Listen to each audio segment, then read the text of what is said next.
Hello दोस्तों, नमस्कार। एक बार फिर से आप सभी का हमारे यूट्यूब चैनल में हार्दिक स्वागत है। तो आइए दोस्तों, फिर से आज हम प्रैक्टिस सेट करने वाले हैं जो आपका फिजिक्स, केमिस्ट्री और बायो से संबंधित है।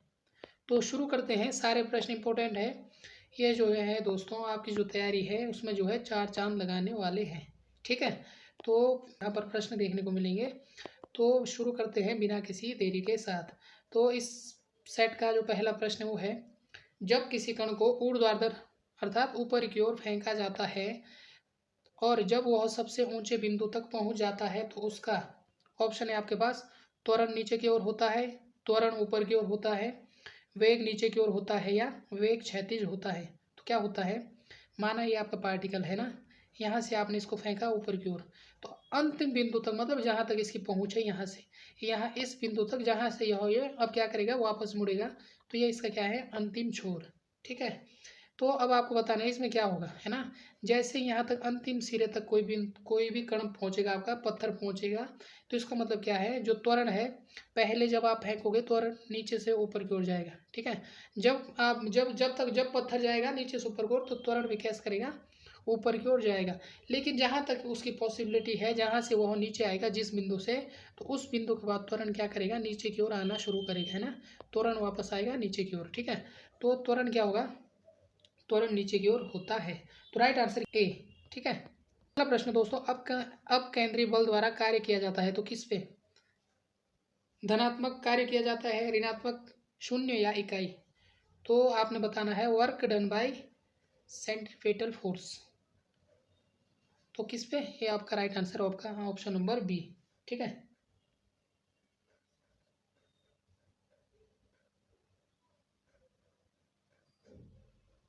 ठीक है, तो ये कौन सा लगता है, क्योंकि वृत्तीय गति है ना, किसी भी पिंड में या किसी वस्तु में जो वृत्तीय गति है उस पर जो आपको ये बल लगता है ना, त्रिज्या से दूरी पर। ये आपकी क्या है, त्रिज्या, त्रिज्या की दूरी पर यह आपका बल लगता है। तो इसका राइट आंसर क्या है आपका ऑप्शन नंबर डी डी, है ना। जब कोई भी वस्तु वृत्तीय मार्ग में गति करती है तो आपको पता है उस पर क्या है, क्या होगा, बल क्या करेगा, नेट शून्य। ठीक है, तो कोई बल भी नहीं रहेगा क्योंकि चारों साइड घूम रही है। तो ऑप्शन नंबर बी इसका राइट आंसर है। अगला है, बल आघूर्ण की दिशा क्या होती है। तो क्या होगी, प्रयुक्त बल की दिशा के लंबवत, प्रयुक्त बल की दिशा के समान या प्रयुक्त बल की दिशा के विपरीत या त्रिज्या के समांतर। तो क्या होगा इसका राइट आंसर आपको बताना है। तो इसका राइट आंसर है दोस्तों आपका ऑप्शन नंबर ए।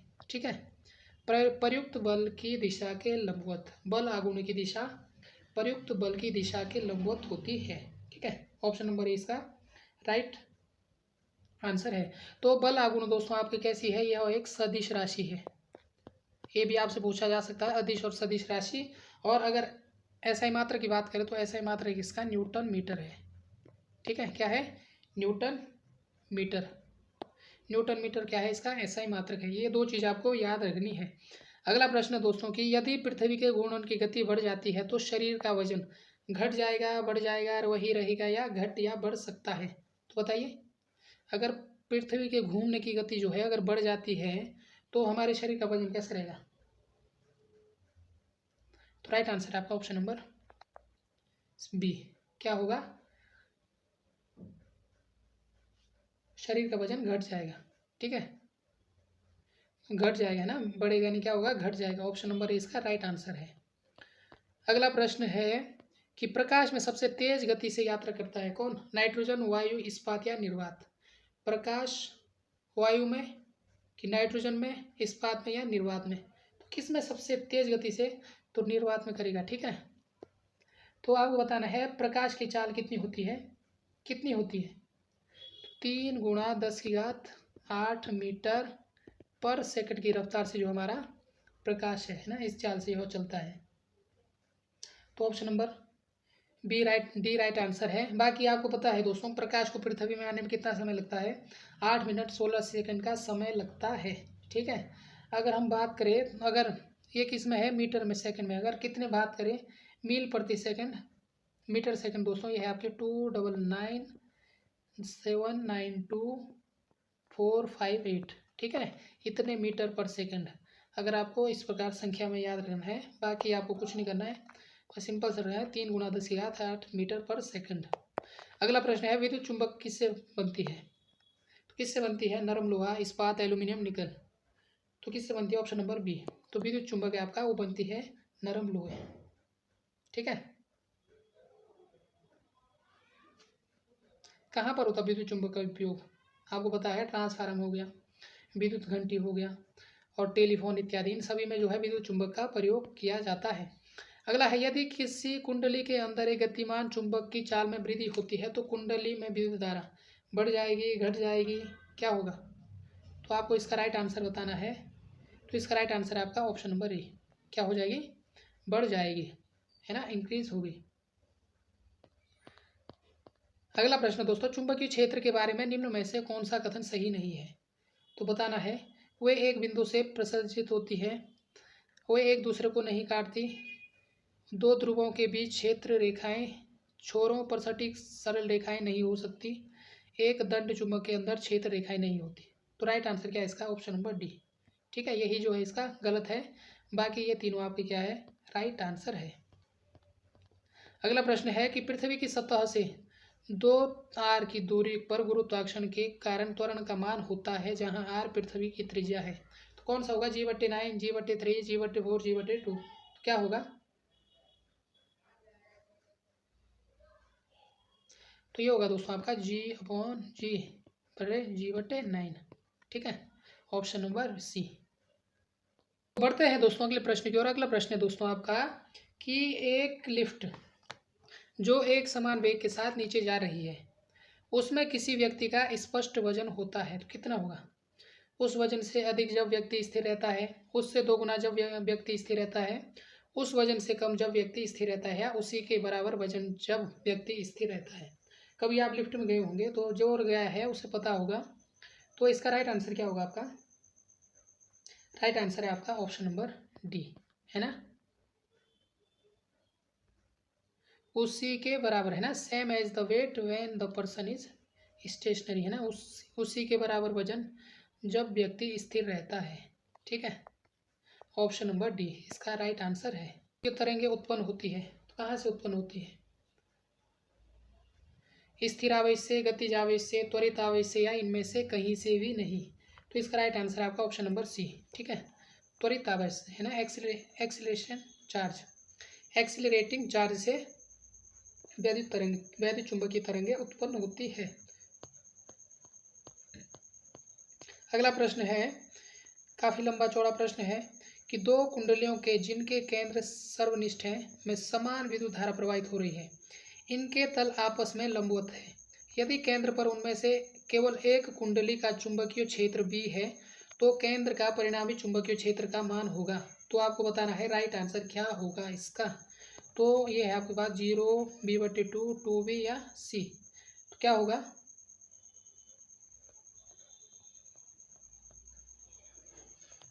तो सॉल्व करोगे दोस्तों, आपके पास क्या क्या दिया है यहाँ पर? चुंबकीय क्षेत्र भी है। ठीक है, तो परिणामी चुंबकीय क्षेत्र आपको पता होगा क्या होगा? ये होगा B1 का स्क्वायर प्लस B2 का square plus 2B1 B2 cos theta. ठीक है, ये होता है आपका परिणामी चुंबकीय क्षेत्र। B1 और B2 के बीच का जो कोण कितना है? वो 90 डिग्री का कोण है। ठीक है, अतः जो चुंबकीय क्षेत्र होगा आपका, परिणामी चुंबकीय क्षेत्र, वो क्या रहेगा? वो रहेगा आपका रूट B का स्क्वायर प्लस B का स्क्वायर प्लस 2B गुणा B कॉस 90। जब आप इसे हल करोगे आएगा आपका रूट 2B। राइट आंसर आपका क्या आएगा? Option number C. Option number C जो है इसका राइट आंसर है।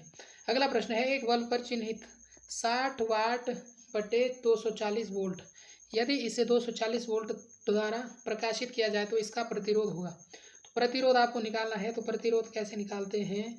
आपको पता है R बराबर होता है V²/P। ठीक है, V का मान आपको पता है कितना दे रखा है? 240।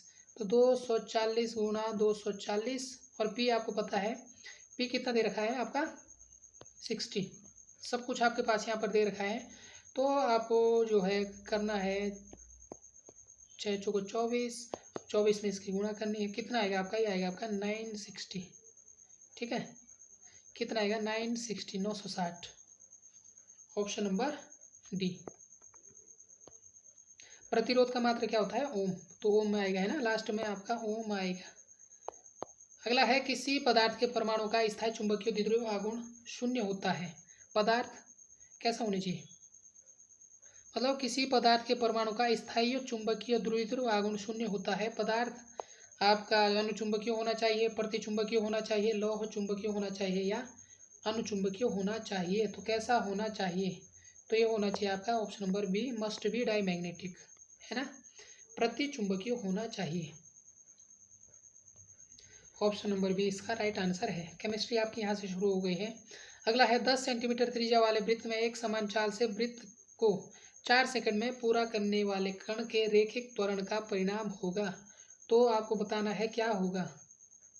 तो त्रिज्या है आपकी कितनी दे रही है, 10 सेंटीमीटर, समय दे रखा आपके पास 10 सेकंड, ठीक है।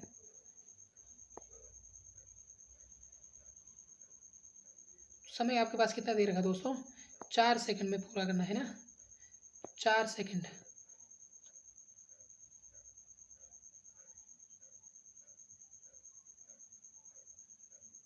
ठीक है, तो आपको क्या निकालना है, जो भी आपकी इसकी त्रिज्या है वो आपको निकालनी है। तो कितनी आएगी जब आप इसको निकालोगे, तो त्वरण बराबर क्या होगा, त्वरण बराबर होगा v²/r, ठीक है। तो ये आपका आएगा 5 सेंटीमीटर का जो भी आपका सेकंड का स्क्वायर/10 सेंटीमीटर, कितना आएगा 2.5 pi square. Option number B इसका जो है क्या होगा राइट आंसर। अगला प्रश्न दोस्तों, उत्तल दर्पण में वस्तु की बड़ी हुई छवि बनती है। तो कैसी बनती है, वस्तु दूरी के किसी भी मान के लिए नहीं, जब फोकल लंबाई के दोगुनी से कम वस्तु की दूरी होती है, या तो राइट आंसर क्या है इसका, ऑप्शन नंबर ए, है ना, वस्तु दूरी के किसी भी मान के लिए नहीं, ठीक है। 34 का क्या राइट आंसर है, ऑप्शन नंबर ए। अगला है एक स्थिर गति वाली वस्तु हमेशा त्वरित होती है, त्वरित नहीं होती, त्वरित हो सकती है या स्थिर वेग वाली होती है।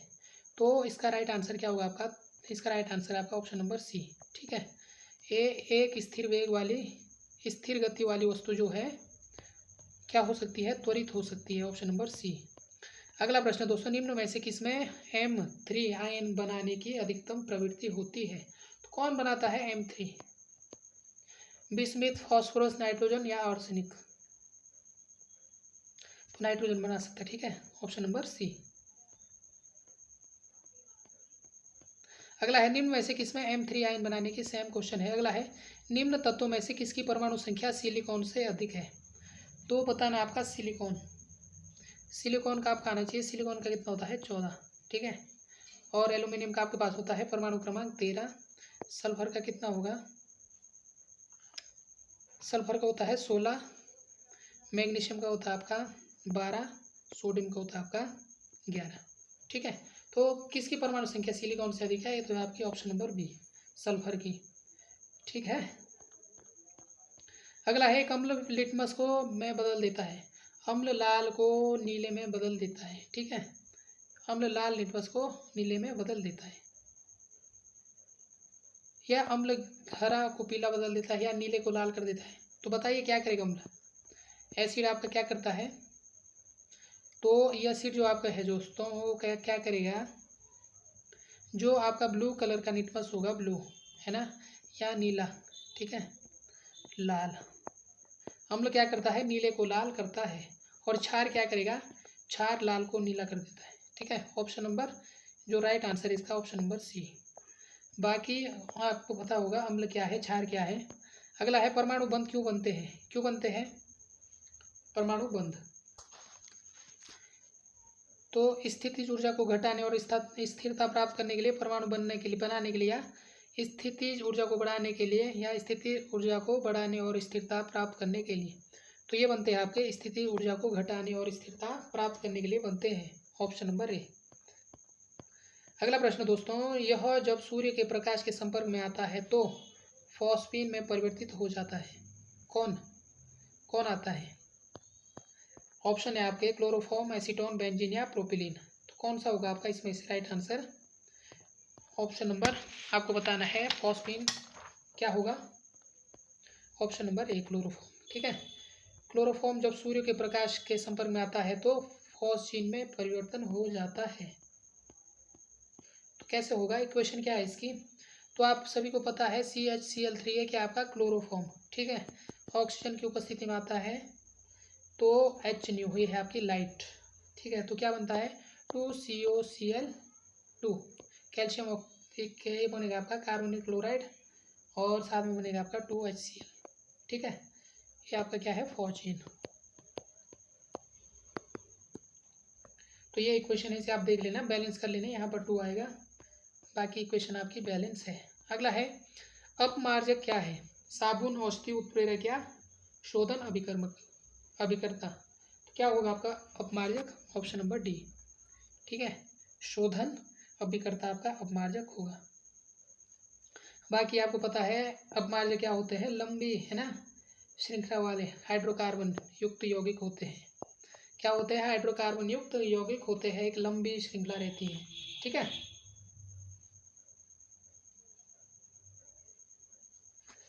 अगला क्वेश्चन है दोस्तों आपका, एक शुष्क सेल में निम्न में से किनका इलेक्ट्रोलाइट्स की तरह इस्तेमाल होता है।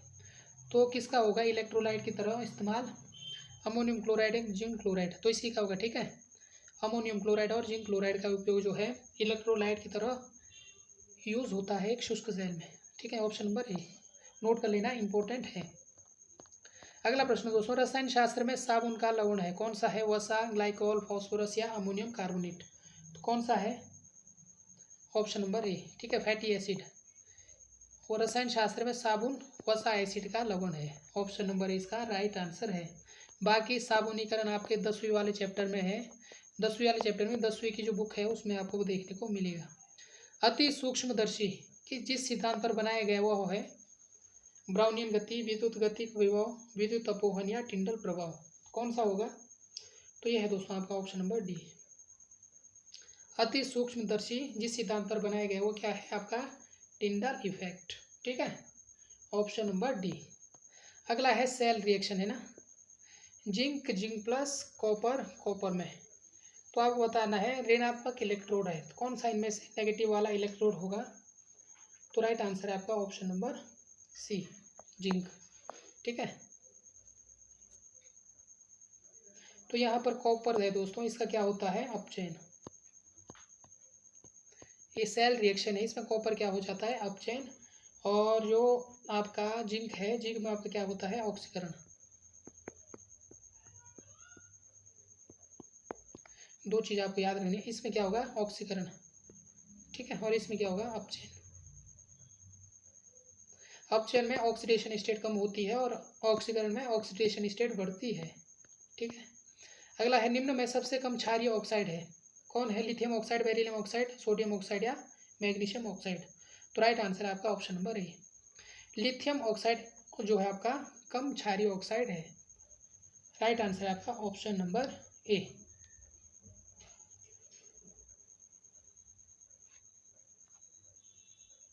ठीक है, देखिए आवर्त सारणी में ये आपकी पीरियोडिक टेबल है, दो चीज़ आपको नोट करनी है ना, ये आपकी आवर्त सारणी है, ठीक है। जब आप लेफ्ट से राइट जाएंगे, लेफ्ट से राइट, तो आपकी अम्लीय प्रवृत्ति बढ़ती है ना, इधर को आपकी एसिडिटी बढ़ेगी, ठीक है। किसकी, ऑक्साइडों की, जो आपके ऑक्साइड है उनकी अम्लीय प्रवृत्ति बढ़ती है लेफ्ट से राइट जाने पर, और ऊपर से नीचे आने पर जो कौन सी बढ़ती है, क्षारीय प्रवृत्ति, क्या बढ़ेगी, क्षारीय प्रवृत्ति, है ना। लेफ्ट से राइट जाएंगे तो अम्लीय प्रवृत्ति, और ऊपर से नीचे आएंगे तो क्षारीय प्रवृत्ति बढ़ती है ऑक्साइडों की, इंपॉर्टेंट है, नोट कर लेना, प्रश्न आ सकता है, ठीक है। तो इसलिए ऑप्शन नंबर ए आपको पता है, लिथियम इधर साइड है, सबसे इधर साइड लेफ्ट हैंड में है, तो ये अधिक अम्लीय होगा, ठीक है। अगला प्रश्न है, आवर्त सारणी के एक समूह के तत्व होते हैं, समान प्रोटॉन की संख्या, समान संयोजकता कोष, समान संयोजकता इलेक्ट्रॉन या समान इलेक्ट्रॉन बंधुता। तो क्या होगा इसका राइट आंसर, ठीक है। तो इसका राइट आंसर आपका सी, है ना, सब में जो है बैलेंस इलेक्ट्रॉन समान हो गए, है ना। एग्जाम्पल के तौर पर हम देखते हैं हेलिना की रब से फरियाद, हेलिना की रब से फरियाद, एस ब्लॉक के तत्व है, ठीक है। ये कौन से तत्व है आपके, एस ब्लॉक के तत्व, हेलिना की रब से फरियाद है, hydrogen, lithium, sodium, potassium, rubidium, caesium, francium. ठीक है, फ्रेंशियम है। हेलिना की रब से फरियाद, इसको याद करने की ट्रिक है। तो यहाँ पर देखो, इसके वायु कोश में 1s1 इलेक्ट्रॉन है। लिथियम के भी वायु कोश में 1s2 2s1 है। और इसी प्रकार से सोडियम में कितना है, 11 इसका परमाणु क्रमांक है। इसमें भी आपको देखने को मिलेगा 3s1 बाह्य इलेक्ट्रॉन 3s1 है। रुबिडियम में आपका कितना है, जो पोटेशियम है दोस्तों आपका, पोटेशियम में भी आपका कितना होगा दोस्तों, आपका 4s1। एक बार आप इलेक्ट्रॉनिक विन्यास करके देख लेना इन सबका, है ना, इलेक्ट्रॉनिक विन्यास एक बार करके लेना। इसमें शायद 4s1 में इलेक्ट्रॉन आए, इसमें 5s1 में, इसमें 6 में, इसमें 7s1। ठीक है, इस प्रकार आप सबका देख लेना किस में जो है कितना इलेक्ट्रॉन आता है। इनका बाह्य कोश का इलेक्ट्रॉन जो है, जिनमें बाह्य कोश के इलेक्ट्रॉन जैसे 1 1 1 2 2 2 इस प्रकार के आते हैं, तो एक ही आवर्त में जो उनको रखा जाता है। ठीक है, समान संयोजकता, ऑप्शन नंबर सी। अगला है कथनों पर विचार करें। प्राकृतिक पर्यावरण स्वच्छ होता है, मानव क्रियाएं पर्यावरण प्रदूषण का कारण है।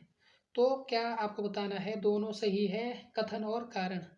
ठीक है, इस प्रकार के क्वेश्चन आपको बहुत मिले होंगे। तो राइट आंसर है इसमें जो ए गलत है, आर इज सही। तो ए क्या है हमारा, प्राकृतिक पर्यावरण स्वच्छ है। क्या स्वच्छ है हमारा पर्यावरण, बिल्कुल भी नहीं है। और दूसरा मानव क्रियाएं पर्यावरणीय प्रदूषण का कारण है, ये सही है। अगला प्रश्न दोस्तों, सहचर कोशिकाएं निम्न में से सिर्फ किस में है। तो ब्रायोफाइटा, टेरिडोफाइटा, एंजियोस्पर्म या जिम्नोस्पर्म। तो किस में है, राइट आंसर आपका ऑप्शन नंबर क्या होगा, 49 का ऑप्शन नंबर सी। ठीक है, एंजियोस्पर्म आवर्त बीजी और जिम्नोस्पर्म अनावर्त बीजी। पूछा जाता है किसमें बीज नहीं बनता, मतलब नग्न बीजी पादप कौन से हैं। तो नग्न बीजी पादप होते हैं आपके जिम्नोस्पर्म। ठीक है, एंजियोस्पर्म आपके ढके हुए बीज मिलते हैं। तो क्या है आपका ऑप्शन नंबर सी, सहचर कोशिकाएं जो किसमें मिलती है, एंजियोस्पर्म में। ठीक है, अगला है रीढ़ की हड्डी वाले प्राणी प्रजाति के अंतर्गत आते हैं। तो कौन से आते हैं, आप सभी को पता है, आर्थ्रोपोडा, एनेलिडा, नाइडेरिया, कॉर्डेटा, है ना। जिनमें रीढ़ की हड्डी पाई जाती है उसमें कौन सा आते हैं, कॉर्डेटा में। जितने भी जीव जंतु है जिनमें रीढ़ की हड्डी पाई जाती है वो सारे कॉर्डेटा वर्ग के अंतर्गत आते हैं। अगला है दालें निम्न में से किसकी प्रचुर स्रोत है। कार्बोहाइड्रेट, प्रोटीन, खनिज, विटामिन। तो दालों में क्या होता है प्रचुर मात्रा में, तो ये होता है दोस्तों आपका प्रोटीन्स। ठीक है, इसलिए दाल खाया करो, प्रोटीन का अच्छा स्रोत है आपका दाल। अगला प्रश्न है पादप लय फोटोट्रॉन एक सुविधा है, तो किस चीज़ की सुविधा है आपकी। तो राइट आंसर क्या है आपका ऑप्शन नंबर इसका सी, नियंत्रित परिस्थितियों में पौधों को उगाने के लिए। ठीक है, फोटोट्रॉन एक सुविधा है। अगला प्रश्न है दोस्तों, पौधे भोजन का निर्माण करने के लिए निम्न में से किससे ऊर्जा प्राप्त करते हैं, प्रकाश संश्लेषण, बैक्टीरिया, कवक या सूर्य। तो सिंपल सा प्रश्न है, सनलाइट। ठीक है, कार्बन डाइऑक्साइड और जल की उपस्थिति में CO2 6 CO2 प्लस H2O किसका निर्माण करते हैं, ग्लूकोज का। C6H12O6 एक ग्लूकोज है आपका, फिर 6H2O प्लस और क्या निकलती है 6O2 ऑक्सीजन जो हमें प्राप्त होती है। ठीक है, इसीलिए दिन में जो है जब सूर्य का प्रकाश होता है तब क्या बनते हैं, कार्बन डाइऑक्साइड और जल की उस उपस्थिति में पेड़ पौधे क्लोरोफिल की सहायता से भोजन का निर्माण करते हैं ग्लूकोज का। ठीक है, जो उन्हें एनर्जी प्रदान करता है C6H12O6 का, और साथ में जल निकलता है जो पत्तियों द्वारा वाष्पोत्सर्जन में निकल जाता है। ठीक है, और दूसरा ऑक्सीजन निकलती है। रात्रि के टाइम समय क्या होता है दोस्तों, रात्रि के समय जो है सूर्य का प्रकाश तो होता नहीं है, तो पौधे जो है भोजन नहीं बनाते हैं, जिससे जो है आपकी CO2 मुक्त होती है ना। तो इसीलिए रात को आपको पेड़ के नीचे नहीं सोना चाहिए। ठीक है, रात को आपको कौन सी गैस निकलती है, कौन सी गैस निकलती है, कार्बन डाइऑक्साइड। उस प्रक्रिया को क्या कहते हैं जिसके द्वारा स्थलीय पौधे प्रतिदिन भारी मात्रा में पानी ग्रहण करते हैं, लेकिन पत्तियों से इनका अधिकतर भाग भाप द्वारा हवा में उड़ जाता है, निर्जलीकरण, वाष्पोत्सर्जन, अव्यय या श्वसन। तो क्या कहेंगे इस प्रक्रिया को, ऑप्शन नंबर बी, वाष्पोत्सर्जन। ठीक है, तो क्या कहेंगे, वाष्पोत्सर्जन। अगला प्रश्न दोस्तों, दुनिया का सबसे बड़ा खेलने वाला फूल है, खिलने वाला फूल, खेलने वाला नहीं खिलने वाला। तो लार्जेस्ट ब्लूम इज कौन सा है, पांडो, पोसिडोनिया, रेफ्लेशिया या हेलियंथस एनुअस। तो दुनिया का सबसे बड़ा खिलने वाला जो फूल है वो है आपका ऑप्शन नंबर सी, रिफ्लेशिया ऑर्नेल्डी। ठीक है, कहाँ पाया जाता है? मलेशिया और इंडोनेशिया में, मलेशिया और इंडोनेशिया। ठीक है, और कितना होता है? लगभग 1 मीटर व्यास का। तो आप लगा दो 1 मीटर व्यास का लंबा और 10 किलो का होता है। ठीक है, 1 मीटर व्यास इसकी लंबाई होगी और 10 किलोग्राम का यह आपका फूल होगा। Option number C. रेशम के कीड़े किन पर पलते हैं? तुलसी के पत्ते, करी के पत्ते, गुलाब के पत्ते, मलबरी, शहतूत के पत्ते। तो रेशम आपका किस में पाया जाता है दोस्तों? शहतूत। ठीक है, मालबरी लीव्स, शहतूत के पत्ते में पाया जाता है। Option number D.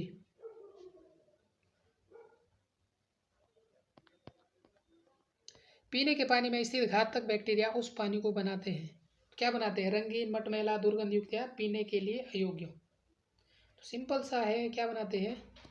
पीने के लिए अयोग्य। ठीक है, जो है बहुत सारी बीमारी उत्पन्न करते हैं हमारे शरीर में। किसी भी पारिस्थितिक तंत्र में ऊर्जा का पिरामिड हमने कल ही कहा था कैसा होता है? हमेशा सीधा होता है। कल हमने चर्चा की थी, है ना? ठीक है, एक प्रश्न आया था उसमें हमने इसी के बारे में चर्चा की थी। जो ऊर्जा का पिरामिड है हमारा वो कैसा होता है? सीधा। पूछा जा सकता है, पूछा जा सकता नहीं, किस प्रकार के प्रश्न पूछे जाते हैं। ठीक है, पारिस्थितिक तंत्र में ऊर्जा का पिरामिड हमेशा सीधा होता है, ऑलवेज अपराइट। तो कैसा होता है? ऐसा होता है पारिस्थितिक तंत्र का पिरामिड जो ऊर्जा वाला। ठीक है, ठीक है, सीधा का मतलब क्या हो गया? सबसे पहले आएंगे आपके प्राथमिक उपभोक्ता, पारिस्थितिक तंत्र में है ना ऊर्जा, प्राथमिक उपभोक्ता। उसके बाद जो आएंगे इसमें कितनी एनर्जी रहती है? 100%। ठीक है, जैसे ये आते हैं आपका द्वितीय उपभोक्ता, है ना, इसमें एनर्जी कितनी आएगी? 10%। देखो 100 से कितना? 10। फिर आएगा आपका तृतीय उपभोक्ता, इसमें जो एनर्जी आएगी सीधे 1%। और फिर आएगा आपका चतुर्थ। ठीक है, इस प्रकार से 0.1%। प्राथमिक उपभोक्ता, द्वितीय उपभोक्ता। प्राथमिक पहले आएगा प्राथमिक उत्पादक। उत्पादक में आपके जो उत्पादक होंगे उनमें 100% एनर्जी रहेगी, उनको खाएंगे, फिर उनसे उसमें 10% होगी। इस प्रकार से ऊर्जा का पिरामिड आपका चलता रहता है। ठीक है, तो नोट आपको करना है, बाकी आप देख लेना जो भी आपके पिरामिड है पारिस्थितिक तंत्र में वो देख लेना। 5f ऑर्बिटल होते हैं, कितने होते हैं? कितनी लोब और कितने नोड होते हैं दोस्तों आपको बताना है। जो f ऑर्बिटल है उनमें कितनी लोब, तो संख्या कितनी होती है इसमें? आपके 14। ठीक है, कितने इलेक्ट्रॉन आते हैं इसमें? 14 इलेक्ट्रॉन आते हैं आपके। डी में कितने आते हैं? 10 इलेक्ट्रॉन, है ना। कक्षक कितने होते हैं? 5। 1 2 3 4 5। और इसमें कितनी होती है? 7। 1 2 3 4 5 6 7। और इलेक्ट्रॉन कितने भरे जाते हैं? 14। पी में कितने आते हैं? 3। 1 2 3 और एस में आता है 2। ठीक है, इसमें 2 इलेक्ट्रॉन, पी में 6 इलेक्ट्रॉन। और कक्षों की संख्या 1, इसमें 3, इसमें 5, इसमें आपके कितने कक्षक रहते हैं? 7 कक्षक। ठीक है, तो आपको बताना है 5f ऑर्बिटल में होते हैं तो कितने होते हैं? 8 लोग, 3 नोड, 4 लोग, 2 नोड। राइट आंसर क्या होगा आपका? ऑप्शन नंबर क्या होगा? बी। ठीक है, 6 लोग और 2 नोड जो है इसमें देखने को मिलते हैं। अगला है दोस्तों सैलिसिलिक अम्ल, एसिटाइल क्लोराइड से अभिक्रिया करके देता है। तो सैलिसिलिक अम्ल सबसे पहले आपको यहाँ आना चाहिए सूत्र। ठीक है, ये आपका यहाँ पर OH ग्रुप लगा है, ये आपका COOH। ये क्या है आपका? सैलिसिलिक अम्ल। क्या कहेंगे इसे? Salicylic acid. ठीक है, जब इसकी रिएक्शन होती है किसके साथ? Acid chloride, acid chloride CH3COCl। ठीक है, बैलेंस के लिए इसमें आप 2 लगा देना। और ये रिएक्शन करता है किस उपस्थिति में? ये करता है दोस्तों आपका CH3COOH एसिटिक अम्ल की उपस्थिति में। ठीक है, और क्या देता है आपका? एसिटिल सैलिसिलिक अम्ल, एस्पिरिन नाम से जिसे जाना जाता है। तो ये आपका एस्पिरिन देता है, इम्पोर्टेंट है। एस्पिरिन जो दवाई है आपकी उसका ये स्ट्रक्चर है CH3 यहाँ पर आपका होगा C डबल बॉन्ड OH, ठीक है। इसका नाम क्या है आपका एस्पिरिन। और IUPAC नाम क्या है एसिटिल सैलिसैल्डिहाइड, सैलिसिलिक अम्ल, ठीक है, एसिटिल सैलिसिलिक अम्ल। तो क्या है आपका option number C aspirin. Important reaction है, इसे आप नोट कर लेना, आपके एग्जाम में पूछी जा सकती है। प्लाज्मिड है तो क्या है जीवाणु के अनिवार्य आनुवंशिक पदार्थ, जीवाणु के अतिरिक्त गुणसूत्रीय आनुवंशिक पदार्थ, या विषाणु का प्रोटीन युक्त भाग, या विषाणु का नाभिकीय भाग। तो क्या है दोस्तों आपका प्लास्टिड, ये है आपका ऑप्शन नंबर बी। क्या है जीवाणु के अतिरिक्त गुणसूत्रीय आनुवंशिक पदार्थ, ठीक है। अगला प्रश्न है दोस्तों, किस कुल के सदस्यों में कैपिटुलम पाया जाता है। किस में पाया जाता है कैपिटुलम, तो ये पाया जाता है एस्टेरेसी, ठीक है। एस्टेरेसी कुल के सदस्यों में कैपिटुलम पाया जाता है, ठीक है, option number D. Option number C. अगला है बीजांड में अर्धसूत्री विभाजन कहाँ होता है।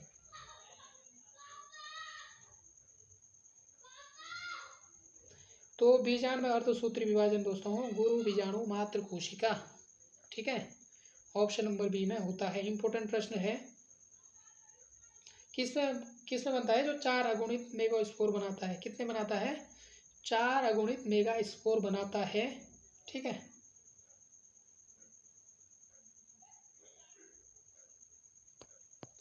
अगला है कोशिका की खोज सबसे पहले किसने की। 65 कौन आए, रॉबर्ट हुक, ठीक है, ब्रिटिश वैज्ञानिक थे, है ना। किसमें किया, मधुमक्खी के छत्ते में इन्होंने जो है कैसी संरचना देखी, मधुमक्खी इन्होंने जो है कॉर्क की, है ना, कौन सी कॉर्क की एक पतली थी, है ना, उसमें जो है इसने क्या देखा मधुमक्खी जैसी छत्ते की संरचना, और उन्हीं को क्या नाम दिया कोशा। इन्होंने कोशिका नाम नहीं दिया, क्या दिया कोशा, ठीक है, कोशा इन्होंने नाम दिया। तो ऑप्शन नंबर बी है। अब रॉबर्ट ब्राउन है, इन्होंने किसकी खोज की, तो रॉबर्ट ब्राउन ने आपकी खोज की दोस्तों केंद्रक, केंद्र की खोज आपकी किसने की, रॉबर्ट ब्राउन ने, ठीक है। तो ये भी आप नोट कर लेना। और तीसरा है एंटोनी वॉन ल्यूवेनहॉक। देखिए जो रॉबर्ट हुक ने जो कोशिका की खोज की थी वो कैसी थी, मृत, ये भी आपको याद रखना है, वो जीवित नहीं थी, वो मृत कोशिका थी, ठीक है। और जो जीवित कोशिका की खोज की वो किसने की, एंटोनी वॉन ल्यूवेनहॉक ने। अगर पूछा जाए तो ये भी आप नोट कर लेना, इन्होंने जीवित कोशिका की खोज की, ठीक है। और थियोडर श्वान, और इन्होंने क्या दिया दोस्तों कोशिका सिद्धांत, कोशिका सिद्धांत किसने दिया, थियोडर श्वान और स्लाइडेन दो वैज्ञानिक थे, कोशिका सिद्धांत जो है इन दोनों ने दिया। तो ये चीज़ आपको नोट करनी है। केंद्र की खोज कब हुई थी, ये हुई थी आपकी 1831 में, ठीक है। बाकी आपको पता है 1665 ईस्वी में कोशिका की खोज होती है। तो कोशिका से संबंधित 4 चीज़ें जो है हमने यहाँ पर कवर कर ली है, आप भी देख लेना इसके बारे में कुछ और चीज़ें। अगला है डीएनए तथा आरएनए का अम्लीय लक्षण निम्न के कारण होता है। तो किसके कारण होता है उनका अम्लीय लक्षण, प्यूरिन क्षारक शर्करा अणु, या फिर आपका है पिरामिडिन क्षारक या फॉस्फेट समूह। तो किसके कारण होता है आपका, आपने देखा होगा डीएनए और आरएनए में जो है एक फॉस्फेट ग्रुप पाया जाता है, ठीक है, जिसके कारण जो है यह अम्लीय होते हैं, अम्लीय गुण इसमें पाए जाते हैं, है ना, अम्लीय लक्षण जो है इनमें पाए जाते हैं। जीनोफोर नाम है किसका है, तो जीनोफोर आपको बताना है, जीनोफोर एक बैक्टीरिया के डीएनए का नाम है, ऑप्शन नंबर बी, ठीक है। कौन सा जीनोफोर क्या है, प्रोकैरियोटिक डीएनए है, प्रोकैरियोटिक, ये भी आपको नोट कर लेना है, बैक्टीरिया के अंदर पाया जाता है, ठीक है। अगला प्रश्न है दोस्तों, उत्परिवर्तन का वर्णन किसने किया, लेमार्क, डार्विन, ड्रीविज, या इनमें से कोई नहीं। तो किसने किया उत्परिवर्तन, ऑप्शन नंबर ए डीवरिज, ठीक है। उत्परिवर्तन क्या होता है, यह डीएनए में होता है, ठीक है। डीएनए के किस में होता है, जर्म प्लाज्म में, जर्म प्लाज्म में होता है, जर्म प्लाज्म, ठीक है, जिससे क्या है एक पीढ़ी से दूसरी पीढ़ी में स्थानांतरित होता है ना, जो इसमें एक पीढ़ी से दूसरी पीढ़ी में स्थानांतरित होता है, इसे उत्परिवर्तन कहते हैं, ठीक है। ये भी दो प्रकार से होता है, या तो स्वयं होंगे स्वतः या तो प्रेरित। उत्परिवर्तन भी दो प्रकार के होते हैं, स्वतः या प्रेरित, ठीक है। स्वतः मतलब अपने आप, प्रेरित मतलब किसी से प्रेरित होकर या प्रेरित द्वारा होते हैं। अगला है, निम्न में से कौन सा बहिस्रावी अग्न्याशय को उद्दीपित करता है? तो कौन करता है? तो ये करता है आपका सिक्रेटिन तथा पैनक्रियोजाइमिन, ठीक है, जो बहिस्रावी अग्न्याशय को उद्दीपित करता है। ऑप्शन नंबर ए जो है इसका राइट आंसर है।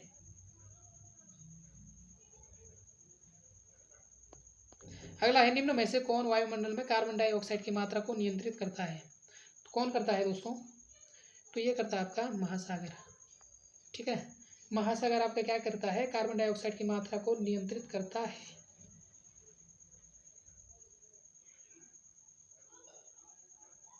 ठीक है। 25% जो है ये ले लेता है महासागर कार्बन डाइऑक्साइड। जो CO2 की जो 25% कौन ले लेता है? महासागर जो है क्या कर लेता है? एब्जॉर्ब, अवशोषित कर लेता है, ठीक है।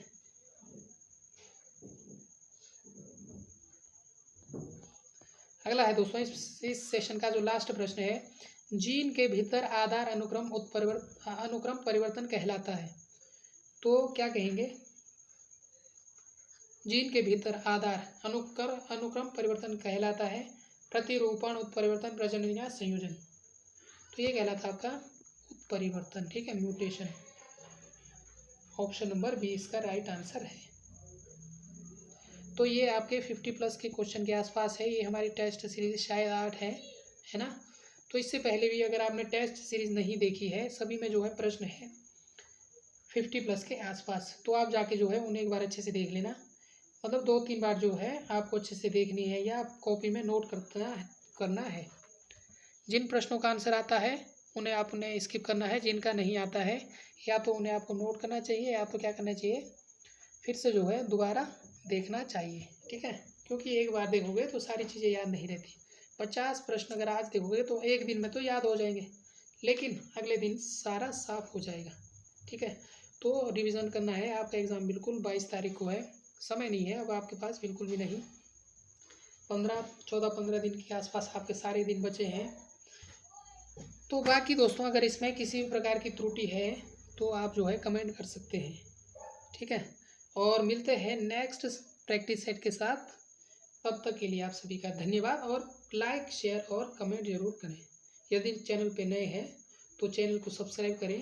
क्या पता दोस्तों आपके यहाँ पर जो है यहाँ से कम आपके 15-20 प्रश्न देखने को मिले, है ना। जो टेस्ट सीरीज है हो सकता है इनमें से आपको 15-20 प्रश्न देखने को मिले या 5-6 प्रश्न देखने को मिले, है ना। ऐसा नहीं है कि पूरा पेपर यहीं से आएगा, ठीक है।